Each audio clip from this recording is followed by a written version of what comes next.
অভি আর ছুটি দুজনে বাড়িতে একা ছিল।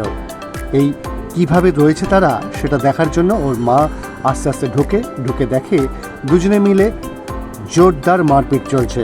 ঠাকুমাও যখন ঢোকে দেখে দুজনেই আঙুল তুলে তর্ক করছে। ঠাকুমা তো বেজায় খুশি, কিন্তু অভির মা ভীষণ দুঃখ পেয়েছে।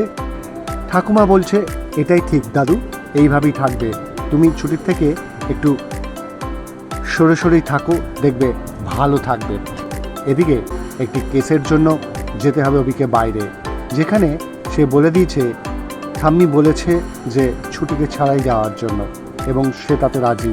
তার কারণ সেখানে নানা রকম গণ্ডগোল হতে পারে, তাই ছুটিকে সে নিতে নারাজ। কিন্তু ছুটিও চায় তার সাথে যেতে, কারণ তার বাবার কেসটা কি হতে পারে সেটা দেখার জন্য। এদিকে ছুটিকে তার মা লুকিয়ে তাদের গাড়িতে তুলে দিয়েছে, এবং ছুটি সেই গাড়িতেই রয়েছে। যাওয়ার সময় অভি একবার তার মাকে জিজ্ঞেস করলো, ছুটিকে তো দেখছি না। ছুটি আসলে তার গাড়িতে ঢুকে রয়েছে। এবার ছুটিকে নিয়েই সে রওনা দিচ্ছে তার কাজের জায়গায়। কি হবে এরপর তা দেখার জন্য দেখতে থাকুন এক ক্লিকে বিনোদন।